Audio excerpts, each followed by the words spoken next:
Hey guys, welcome back to my channel. Today we're gonna go over all dark type cards for the game. So like every other main type of the game, dark has an energy card, and then there's their leader card Warlock, which allows you to once per turn spend 2 dark energy to destroy one of their own shield. So you might think, why is that any good? Why do I want to destroy one of my own shield?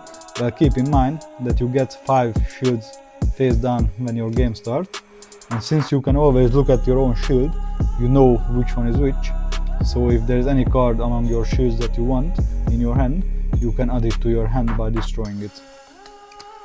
Let's say you're playing a deck that relies on full playing a creature, and you turn one of their parts that you need into shields. This gives you the way to destroy it and add it to your hand to then full play it. Their creatures, first is a 1-cost 3/1 no ability creature, Living Shadow, and as you know, every type in the game gets a 1-cost 3/1 defense no ability creature in set 1, so that's the last one for the dark archetype.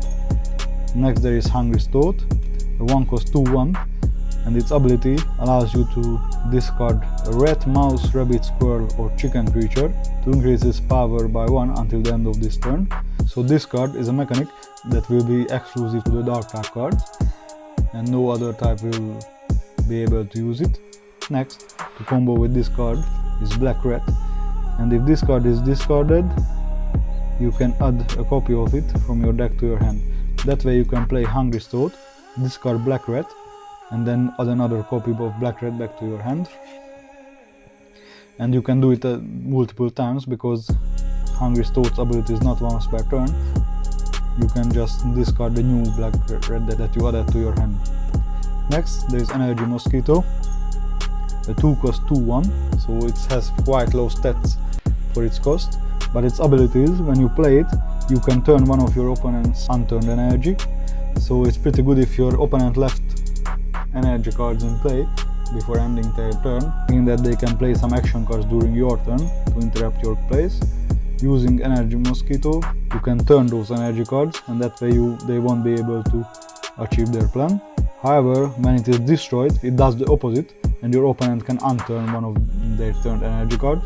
So basically, when you play it, your opponent loses 1 energy, and when it gets destroyed, your opponent gains 1 energy back.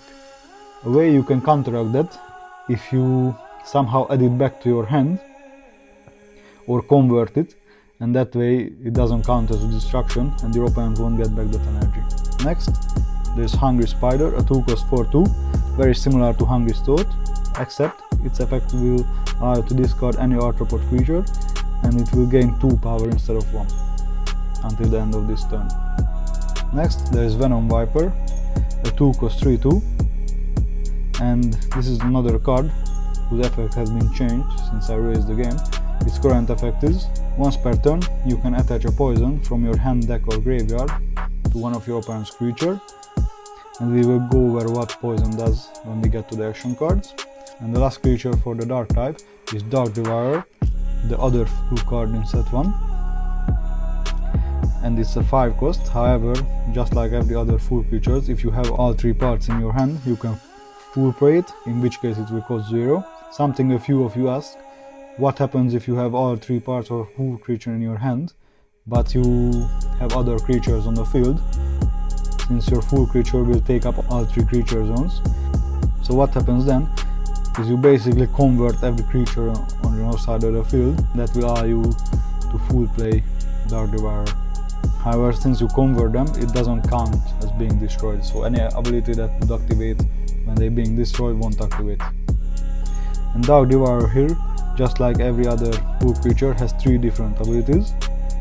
The left side's ability is, this creature gains power equal to the total power of all creatures that are attached to it. As you can see over here, it was still cost. It proved to be a bit weak during playtesting, so I changed it to power.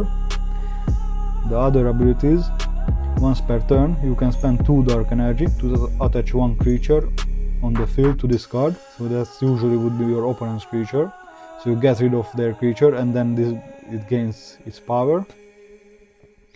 And also, if it's in its full form, the power it gains will be added to its full power, not its regular power. And the last ability it has, if this card would be destroyed, you can send 1 creature attached to it to to the graveyard instead. So basically, if it would be destroyed and it has any creature attached, either by its own ability or another card's ability, you can detach it, and that way it can survive another attack. Now we go to the action cards. First one is Poison. So as I said, we're gonna go over this one.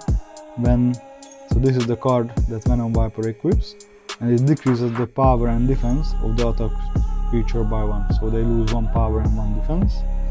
Next, there's Tentacle Portal, and when this card is destroyed as a shield, destroy the creature that destroyed it.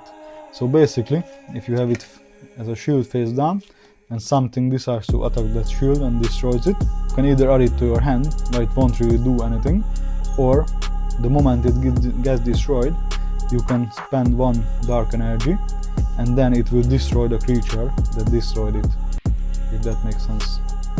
But that ability will only activate if it gets destroyed while it's a shield.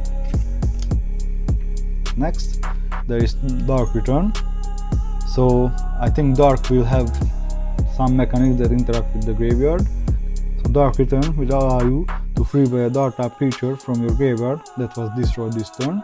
If one of your dark type creatures is destroyed during your turn or your opponent's turn, make sure you use this card before the end of your turn, because if it's destroyed during your opponent's combat phase and you let them end their turn before you activate this one, you won't be able to bring it back, and you can only free-play 1 creature, not all of them.